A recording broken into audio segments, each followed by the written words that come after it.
자, 본문을 보겠습니다. 로마서 5장 1절로 11절 말씀입니다. 로마서 5장 1절로 11절 말씀 다 같이 한 목소리로 읽겠습니다. 시작. 그러므로 우리가 믿음으로 의롭다 하심을 받았으니 우리 주 예수 그리스도로 말미암아 하나님과 화평을 누리자. 또한 그로 말미암아 우리가 믿음으로 서 있는 이 은혜에 들어감을 얻었으며 하나님의 영광을 바라고 즐거워하느니라. 다만 이뿐 아니라 우리가 환난 중에도 즐거워하나니 이는 환난은 인내를, 인내는 연단을, 연단은 소망을 이루는 줄 알미로다. 소망이 우리를 부끄럽게 하지 아니함은 우리에게 주신 성령으로 말미암아 하나님의 사랑이 우리의 마음에 부은 바 됨이니 우리가 아직 연약할 때에 기약대로 그리스도께서 경건하지 않은 자를 위하여 죽으셨도다. 의인을 위하여 죽는 자가 쉽지 않고 선인을 위하여 용감히 죽는 자가 혹 있거니와 우리가 아직 죄인 되었을 때에 그리스도께서 우리를 위하여 죽으심으로 하나님께서 우리에 대한 자기의 사랑을 확증하셨느니라. 그러면 이제 우리가 그의 피로 말미암아 의롭다 하심을 받았으니 더욱 그로 말미암아 진노하심에서 구원을 받을 것이니 곧 우리가 원수 되었을 때에 그의 아들의 죽으심으로 말미암아 하나님과 화목하게 되었은즉 화목하게 된 자로서는 더욱 그의 살아나심으로 말미암아 구원을 받을 것이니라. 그뿐 아니라 이제 우리로 화목하게 하신 우리 주 예수 그리스도로 말미암아 하나님 안에서 또한 즐거워하느니라. 아멘. 이 로마서 5장 1절부터 11절 쭉 이 말씀 안에는 우리가 잘 아는 내용들, 그 부분만 뽑아서 적용시켰던 내용들이 여러 가지가 있죠. 자, 5장을 시작하기 전에 우리는 반드시 4장 25절을 보고 시작을 해야 됩니다. 왜냐하면 5장 1절이 그러므로 이렇게 시작하잖아요. 뭐 때문에 그러므로일까요? 그것은 25절을 우리가 읽어야 합니다. 4장 25절을 같이 읽습니다. 시작. 예수는 우리가 범죄한 것 때문에 내줌이 되고 또한 우리를 의롭다 하시기 위하여 살아나셨느니라. 그러므로 우리가 믿음으로 의롭다 하심을 받았다. 이렇게 이야기를 하는 거예요. 자, 예수는 우리가 범죄한 것 때문에 십자가에 내주어서 십자가에 죽으셨고 우리를 의롭다 하기 위하여 살아나셨다.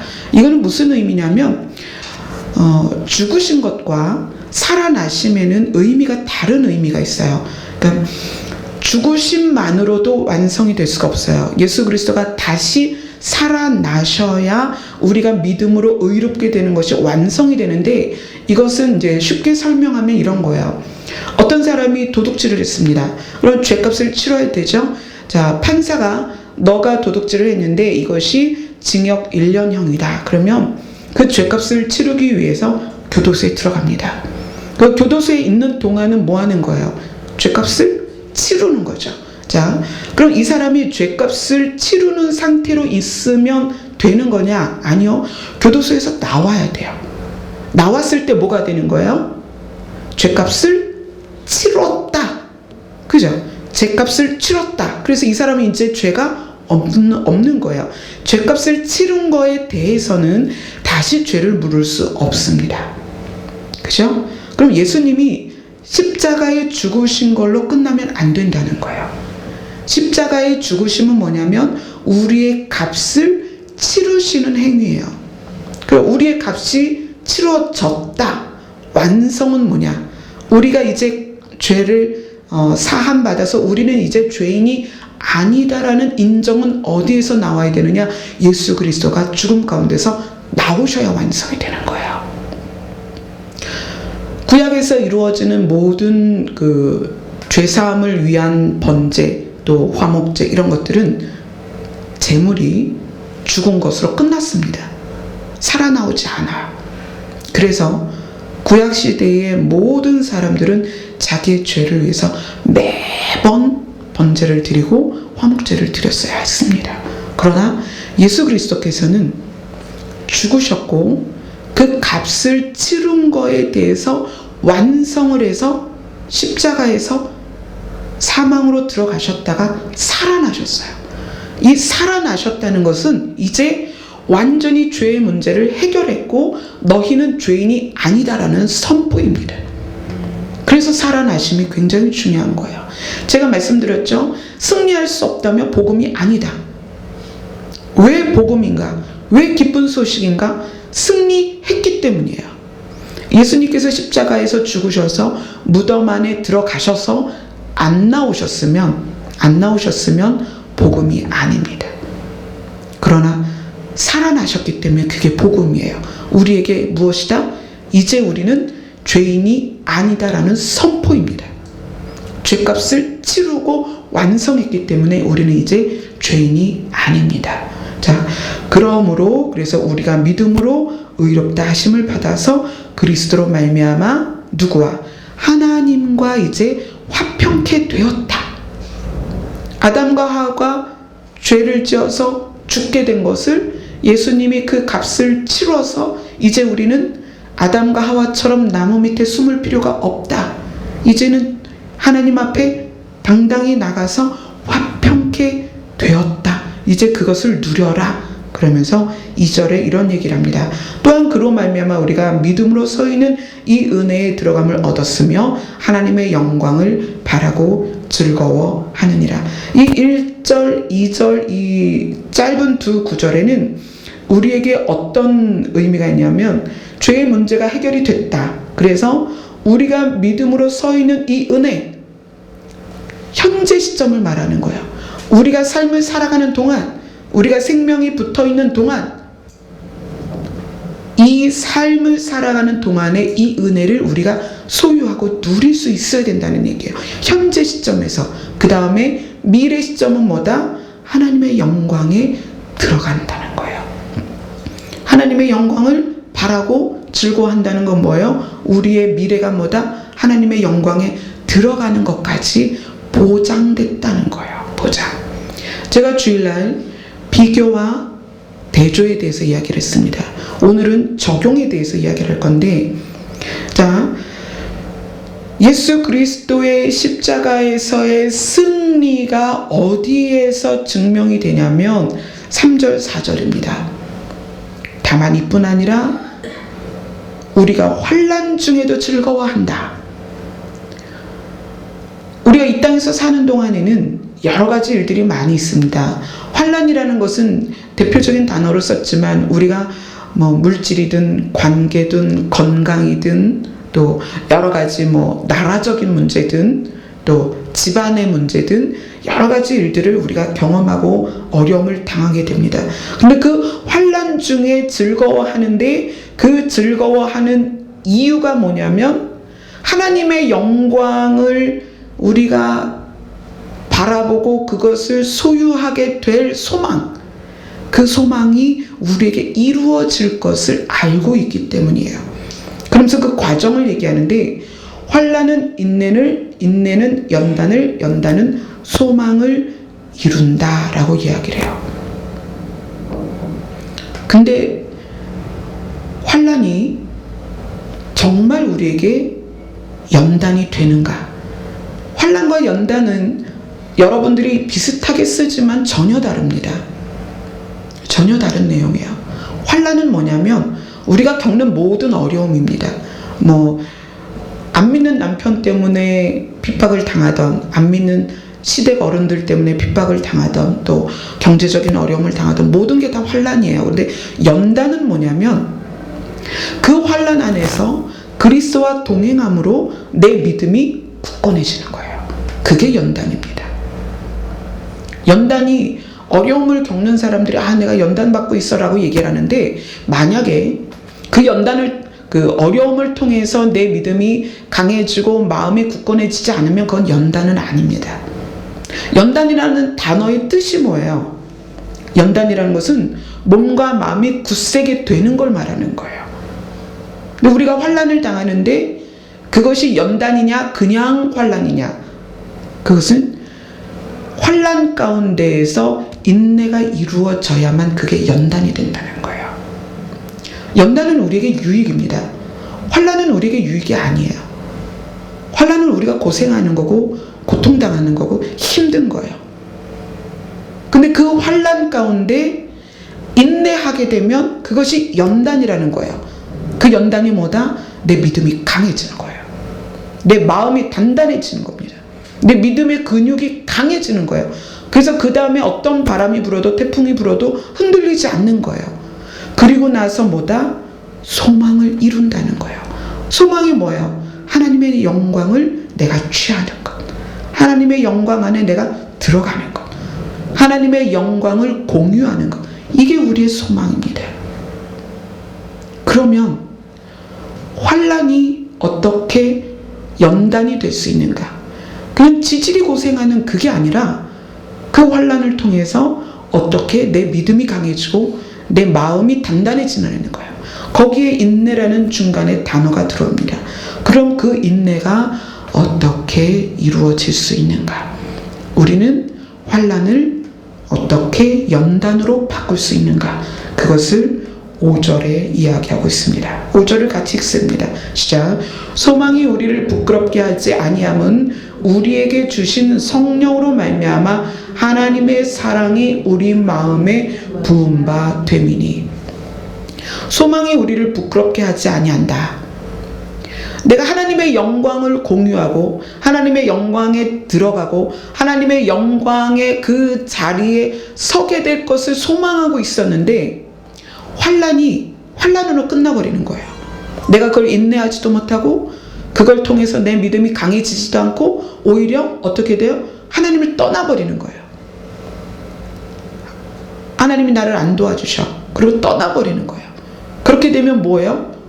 이 소망이 나를 부끄럽게 하는 거예요. 내가 믿었던 그 소망이 나에겐 아무것도 아닌 거가 되는 거죠. 그래서 그것을 환난을 인내하여 연단이 되도록 하고 그 연단을 통과해서 하나님의 영광에 들어가게 하기 위하여 성령이 우리에게 무엇을 하신다? 하나님의 사랑을 우리 마음에 부어주시는 거예요. 우리는 그렇게 생각합니다. 성령을 받으면 성령이 나에게 은사를 주셔서 막 환상도 보고 예언도 하고 병도 고치고 이러면서 그 은사의 힘으로 환난을 이겨낼 거라고 생각합니다. 그러나 그렇지 않아요. 저는 오늘 너무나 감격적인 예배를 드리고 있습니다. 제가 우리 찬미를 쭉 키워오면서 늘 어떤 생각을 했냐면, 왜 어른들이 그러시잖아요. 맏딸은 살림미천이다. 그렇게 얘기했잖아요. 늘 든든한 동역자 같고 친구 같고 또 믿음직하고 쭉 그렇게 같이 오다가 2015년부터 많이 아팠습니다. 아프면서 너무 힘들었어요. 두려움도 있었고, 과연 우리 찬미가 나와 다시 기쁨으로 예배를 드릴 수 있을까? 근데 오늘 박수도 제일 크게 치고 함께 예배를, 찬양을 드리며 예배를 드리는 이 모습이 그 주마등처럼 과거의 시간들이 막 지나가는데 나는 그 시간들을 어떻게 인내했을까? 자, 오늘 말씀이 환난 가운데 인내가 연단을 만들고 그 연단이 내 믿음을, 마음을 강하게 해서 소망을 이룬단 말이에요. 하나님의 영광 안에 들어가게 한다는 거예요. 하나님의 영광이 뭐예요? 하나님의 나라이고 하나님의 보좌이고 새하늘과 새 땅이란 말이에요. 제가 과거를, 지나온 시간들을 쭉 보면서 제가 환상을 봐서 그 시간을 이겨냈구나, 제가 은사를 받아서 그 시간을 이겨낸 게 아니었어요. 제가 지난주에도 말씀드렸지만 제가 지나온 그 어려운 환난의 기간 동안에 하나님이 늘 저에게 보여주신 건 내가 네 옆에 있다는 거였어요. 내가 너와 함께한다. 성령께서는 늘 그 부분을 기름 부어주시면서 내가 너를 떠나지 않고 내가 너와 함께 있다. 그러면서 처음에 주셨던 약속, 넉넉히 이길 것이다. 물론 넉넉히 이긴 건 아닙니다. 정말 힘들었습니다. 죽을 것 같았고 고통스러웠습니다. 그러나 넉넉히 이긴다는 것은 이겼을 때, 승리를 쟁취했을 때 그 기쁨을 말하는 거예요. 근데 이 과정을 오면서 하나님께서 이것을 어떻게 지나오게 하셨는가를 보면 하나님께서 늘 제 옆에서 함께 하고 계시다는 그 마음, 음성, 사랑을 성령께서 부어주셨다는 거예요. 그래서 저는 이 본문이 너무나 이해가 됩니다. 그렇구나. 은사로, 능력으로 환난이 연단이 되는 게 아니었습니다. 성령께서 늘 하나님께서 너와 함께 하시고 하나님이 너를 사랑하셔. 제가 찬미에게도 그 얘기를 많이 했습니다. 찬미가 너무 고통스럽고 힘들 때마다 하나님께서 너 사랑하셔. 왜냐하면 그걸 계속 말씀해 주셨거든요. 찬미야, 내가 너를 사랑한다. 내가 너를 고칠 것이다. 내가 너와 함께 있다. 내가 너의 깊은 신음소리를 들었다. 그게 하나님께서 계속 주신 말씀이에요. 그래서 저는 이 아이를 그 자리에서 질병이 낫도록 안수해서 고친 것도 아니고요. 이 아이를 벌떡 일어나도록 능력이 있던 것도 아니었습니다. 하나님께서 끊임없이 찬미에게 위로하시고 말씀하셨어요. 하나님을 바라보고 붙들 수 있었던 것은 하나님이 우리를 사랑한다는 것을 알도록 성령께서 조명하셨다는 거예요. 자, 적용이라는 것을 보면 달란트 비유에서 1달란트 받은 자, 3달란트 받은 자, 5달란트 받은 자가 나옵니다. 그 달란트 비유를 보면 주인이 와서 청산하자. 너가 그동안 어떻게 장사를 했니? 했을 때 3달란트, 5달란트 받은 자는 자기의 몫을 잘 감당해서 그만큼을 남겼어요. 그래서 칭찬을 받았습니다. 근데 1달란트 받은 자는 뭐라고 고백하냐면 나는 주인이 어떤 사람인 줄 알고 있다? 악한 사람인 거, 무서운 사람인 거, 나를 혼내는 사람이라는 걸 내가 알고 있습니다. 그래서 내가 혼날까봐 이거를 땅에다 묻어놨습니다. 이렇게 얘기를 합니다. 하나님의 사랑은 누구에게 적용되느냐? 하나님의 사랑을 신뢰하는 사람에게 적용이 됩니다. 하나님의 자비는 누구에게 적용이 되느냐? 하나님의 자비를 신뢰하는 사람에게 적용이 되는 거예요. 신뢰가 무엇입니까? 믿음입니다. 자, 오늘 이렇게 말해요. 우리가 믿음으로 의롭다 하심을 받았다. 우리가 믿음으로 의롭다 하심을 받았다.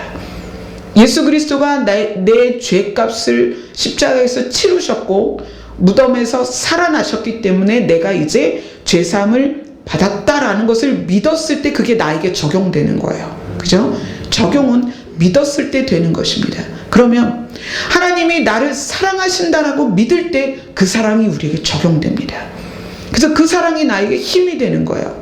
내가 그걸 믿지 않으면 하나님이 아무리 사랑의 하나님이고 하나님의 본질이 아무리 사랑이어도 내가 그것을 믿지 않으면 나에게 적용이 되지 않습니다. 하나님의 자비는 놀라운 자비예요. 어떤 자비입니까? 오늘 본문에 보면 이렇게 얘기합니다. 의인을 위하여 죽는 자가 쉽지 않고 선인을 위하여 용감히 죽는 자가 혹 있거니와, 이 이야기는 뭐냐면 이 땅에서 남을 위해 죽는 사람이 그래도 간혹 있다는 얘기예요. 많지는 않지만 남을 위해 죽는 사람이 있어. 그런데 그 남을 위해 죽는 사람들이 왜 죽냐면 그가 의인이거나 선인이기 때문에 목숨을 버릴 가치가 있다고 생각하고 목숨을 버린다는 거예요. 그러나 예수 그리스도는 8절에 이렇게 이야기합니다. 우리가 아직 죄인이었을 때 예수님께서 목숨을 바칠 만한 가치가 없는 존재인 우리를 사랑하셨다는 거예요. 그래서 죄인 되었을 때 그리스도께서 우리를 위하여 죽으셨다. 그것이 무엇이다? 하나님이 우리를 사랑하신 그 사랑이다. 그리고 그것을 예수 그리스도께서 십자가에서 확증하셨다. 많은 사람들은 자기의 이익이나 유익을 위해서, 공동의 선을 위해서 뭔가 자기 것을 희생할 수 있지만 예수 그리스도께서는 죄인 되고 쓸모없고 지옥 갈 수밖에 없는 우리를 위해서 십자가에서 죽으셨다는 거고, 그것이 하나님의 사랑이란 말이에요. 근데 그것이 누구에게 적용이 되느냐? 그게 믿어져야 적용이 된다는 거예요. 이 적용이라는 부분이 모두에게 그냥 적용되면 좋겠는데 그게 아니라는 거예요. 믿어지는 사람에게만 적용이 된다는 거예요. 그러면 아는 건 뭐고 믿는 게 뭘까요? 여러분 교회 다니면 다 알잖아요. 예수님 십자가에서 죽으신 거 누구 때문이지? 나 때문이에요. 주일학교 애들도 다 대답합니다. 다 알아요. 아는 건 뭐고 믿는 건 뭘까요? 어떻게 아는 것과 믿음을 구분할 수 있을까요? 아는 사람은 성령이 그 안에 하나님의 사랑을 부어주지 않습니다.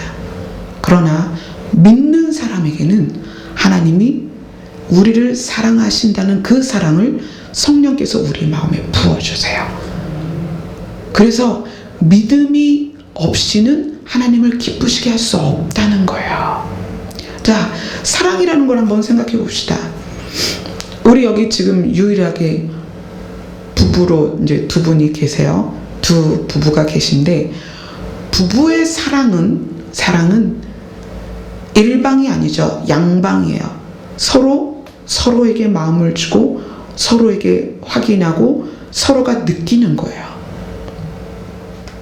아는 건 일방입니다. 일방. 저도 박근혜 대통령을 알아요. 하지만 만난 적이 없어요. 그렇죠? 그래서 저는 박근혜 대통령을 개인적인 신뢰가 없습니다. 만난 적도 없고 얘기한 적도 없고. 저는 이순신 장군을 알아요.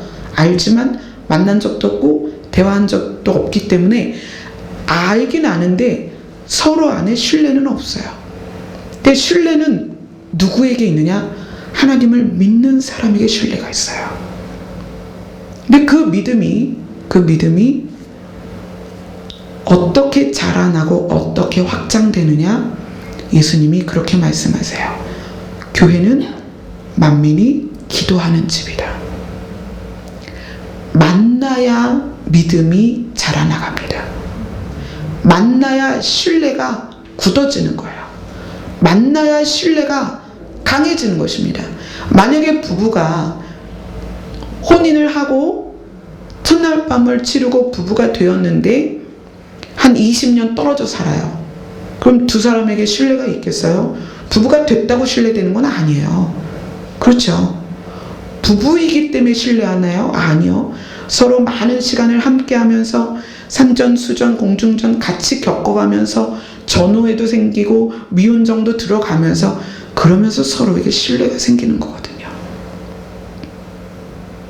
믿음은 하나님과 만나야 그것이 자라납니다. 그 만남이라는 과정 안에 성령께서 무엇을 주신다? 하나님의 사랑을 우리 마음에 계속 부어주세요. 지난주 수요일 날이군요. 수요일 날 다녀가신 분들이 그런 얘기를 해요. 우리 교회 와서 제일 좋았던 게 뭐냐면, 여기 수요 예배 드리신 분들 아마 같이 예배 드리신 분 기억하실 거예요. 곳곳에 기도에 이렇게 프랜카드 붙은 게 너무 좋다는 거예요.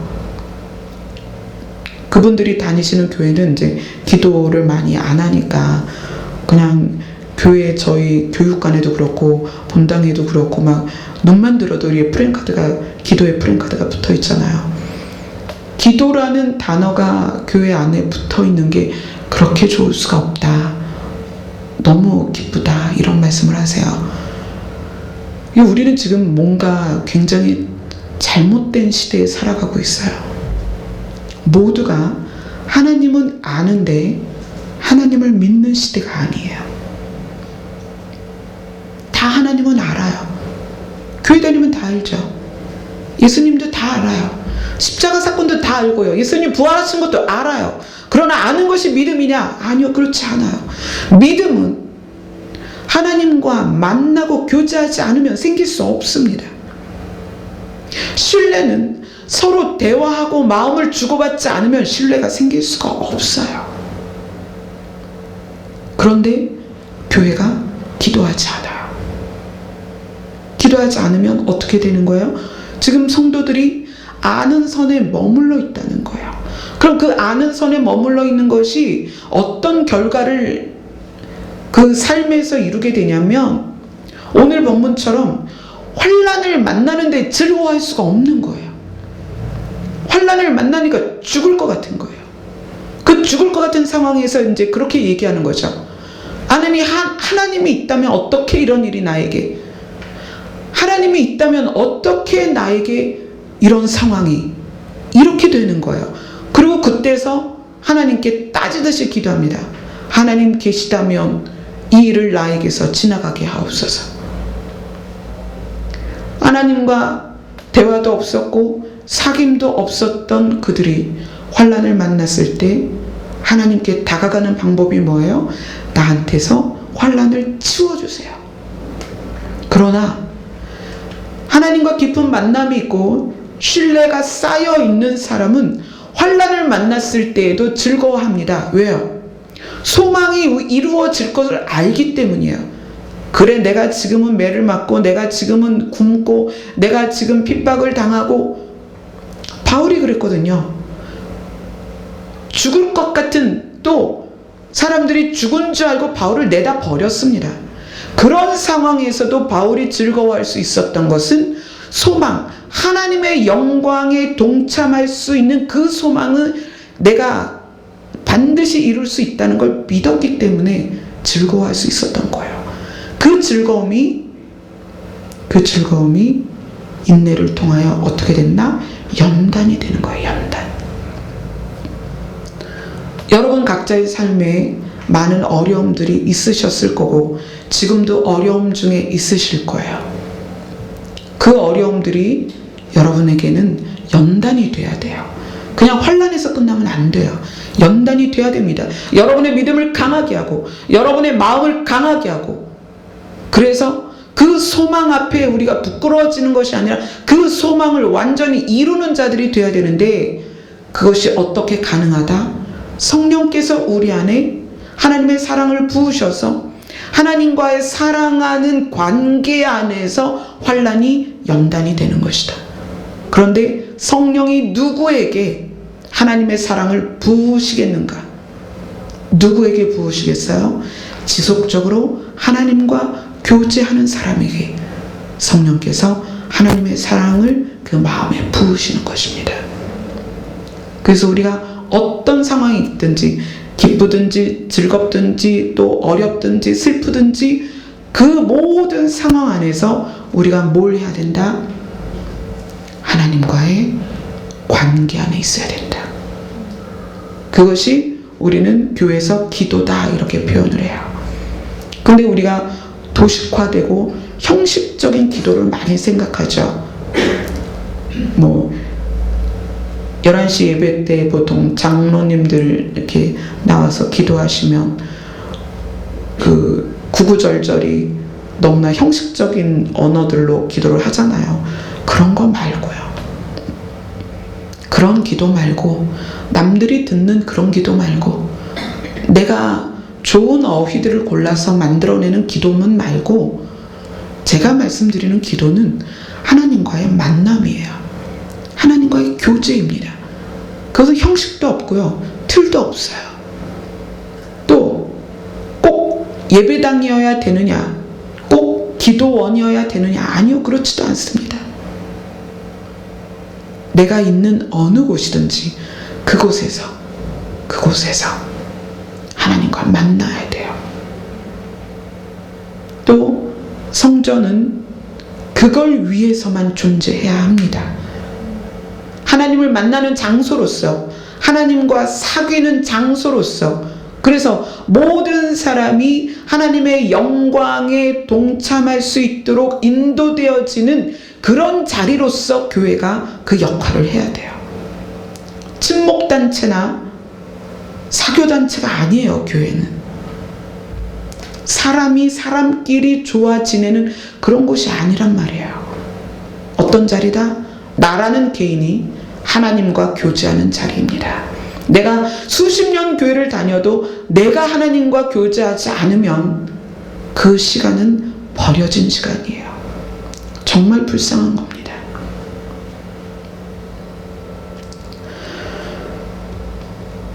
(9절) (10절) 같이 읽겠습니다.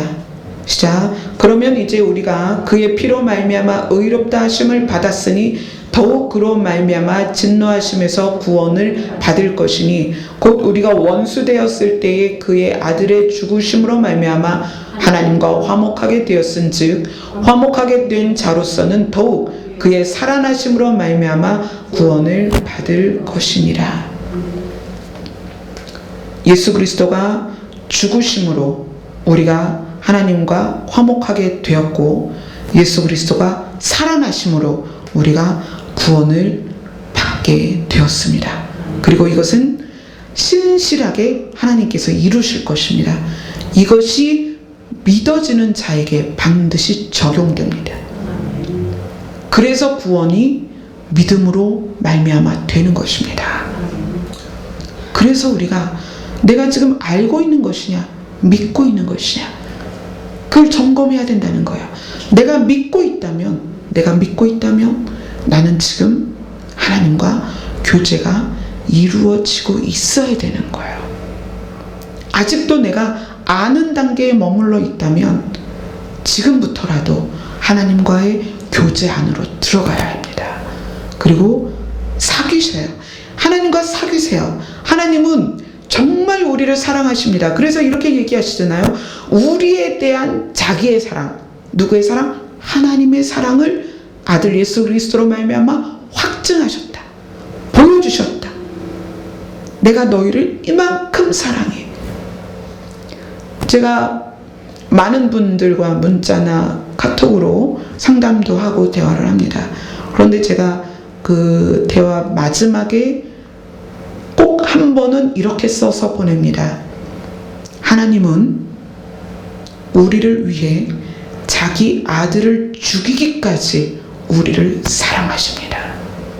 여러분, 그 사실이 믿어져야 돼요. 그게 믿어지면 그 사랑이 우리에게 적용됩니다. 그게 우리에게 고백이 되어지면 아, 하나님이 나를 그렇게 사랑하시는구나. 하나님이 나를 정말 사랑하시는구나라는 고백이 내 입에서 나오면 그게 적용이 됩니다. 그래서 성령께서 우리 안에 그 증거를 계속 보이십니다. 맞아. 하나님이 너 사랑하셔. 하나님이 너를 얼마나 사랑하시는데 너 외모 때문에, 너 학벌 때문에, 너 재산 때문에 아니야. 너 그런 것 때문에 마음 아파하지 마. 너 그것 때문에 기죽지 마. 하나님이 너를 얼마나 사랑하시는데. 자존감이 무엇입니까? 자존감. 나의 존재의 가치를 아는 거예요. 여러분의 자존감이 무엇으로 세워질 수 있겠습니까? 제가 전에도 말씀드렸다시피 저는 열등감이 굉장히 많았던 사람이에요. 자라온 환경 안에서 무지무지하게 열등감을 느꼈던 사람이에요. 그러나 지금은 자존감이 아주 높은 사람입니다. 자존감이 높을 이유는 하나도 없어요. 그렇잖아요. 환경과 상황이 제가 어떤 것으로 자존감이 있겠어요. 그러나 하나님이 저같이 부족하고 연약한 사람을 위해서 자기 아들을 죽이셨다는 거예요. 또 그 하나님이 저와 함께 하신다는 거예요. 그거 외에는 저를 기쁘고 신나게 할 게 없더라는 거예요. 이 믿음, 하나님이 나를 위해서 아들을 죽이셨고 하나님이 나와 함께 하신다라는 그 믿음이 왜 중요하냐? 그 믿음 때문에 구원이 우리에게 적용되는 거예요. 여러분, 그게 믿어져야 구원이 여러분에게 적용됩니다. 11절에 그렇게 말씀하십니다. 그뿐 아니라 이제 우리로 화목하게 하신 우리 주 예수 그리스도로 말미암아 하나님 안에서 또한 즐거워하느니라. 자, 이게 진짜 즐거움입니다. 항상 기뻐하라. 제가 블로그에 글을 쓸 때 항상 기뻐하라는 것이 굉장히 괴로웠습니다. 안 기뻤거든요. 부교육자 생활하면서 초반에 2년 동안은 정말 10원도 한 푼 못 받고, 그 다음에는 1년 동안 30만원, 또 1년 동안 40만원, 또 1년 동안 70만원 이렇게 받았어요. 그런데 성경은 항상 기뻐하라는 거예요. 물론 사람들 앞에서는 막 웃으면서 친절하게 하지만 마음은 죽을 것 같은 거예요. 그래서 너무 힘들어서 우울증 약을 사려고 약국을 돌아다녔어요. 그때만 해도 의약분업이 안 돼 있을 때여서 그냥 이렇게 매약으로 살 수가 있을 때였는데, 그러는 거예요. 약사가 이 약 먹으면 글쎄요, 효과는 좀 있을지 모르지만 부작용이 심합니다. 종교를 가져보시죠. 그러시는 거예요. 제가 전도사였고요. 그때 또 사모였습니다. 사모면서 전도사였는데, 그 약사님이 사실은 동네는 다 아니까 제가 멀리 있는 약국에 갔었거든요. 종교를 가져보시죠. 그래서 네, 알았습니다. 그러고 나왔어요. 와, 주여. 그리고 기도를 했죠. 하나님, 어떻게 해요? 하나님은 성경에 항상 기뻐하라고 그러는데 저 기뻐하지 못하고 있어요. 사실 정말 힘들어요. 먹고 사는 것도 힘들고 사역도 힘들고 참 많이 힘들어요. 그랬는데 하나님께서 그 얘기를 해주시는 거예요. 제가 유치원 교사를 좀 오래 했습니다. 유치원 아이들을 데리고 1년에 꼭 몇 번씩은 야외를 나가요. 야외를 가면은 한 번은 뭐 에버랜드 가고, 한 번은 서울랜드 가고, 뭐 한 번 대공원을 가고 그러죠. 그런데 가다 보면 이제 보통 이제 관광버스 큰 거를 빌리니까 그 안에 있는 30여 명의 아이들이 곳에 먹고 토하는 애도 있고요. 막 옆에랑 싸우는 애도 있고, 또 곳에 못 참고 쉬 싸는 애들도 있고 막 그래요. 뭐 난장판이죠. 그 안에서 또 막 이제 선생님 어쩌고 저쩌고 저쩌고 뭐 제잘제잘 얼마나 떠들고 그래요. 그런데 그렇게 난리법석을 하다가도요, 목적지에 도착해서 차에서 내려서 그 놀이동산의 입구를 보면요, 애들 눈이요 반짝반짝 하고요, 뭐 배 아프고 설사고 똥 싸는 게 어딨어요. 그냥 빨리 들어가서 놀고 싶죠. 그 얘기를 해주시는 거예요, 저에게. 얘야, 놀이동산을 간다고 치자. 놀이동산 가는 동안에는 비도 올 수 있고 차가 막힐 수도 있고 네가 배도 아플 수가 있어. 하지만 놀이동산에 들어갈 때 그걸 기억하고 기분 나빠할 사람이 어디 있니? 그렇지 않니? 놀이동산에 들어가서는 즐겁게 먹고 놀이기구 타고 얼마나 즐거워하겠니? 천국 가는 길이 그런 길이란다. 니네가 사는 동안에는 다 어려워, 다 힘들어, 나그네야, 다 힘들어. 하지만 그 나라에 들어가서는 아무도 과거를 기억하지 않아. 아무도 과거일 때문에 슬퍼하지 않아. 아무도 과거에 이 땅에서 살던 삶 때문에 그곳에서 눈물을 흘리지 않아. 그 얘기를 해주시는 거예요. 그 소망이 너에게 없기 때문에 힘들다는 거예요. 그렇죠. 맞아요. 그거예요. 오늘 그 말씀입니다.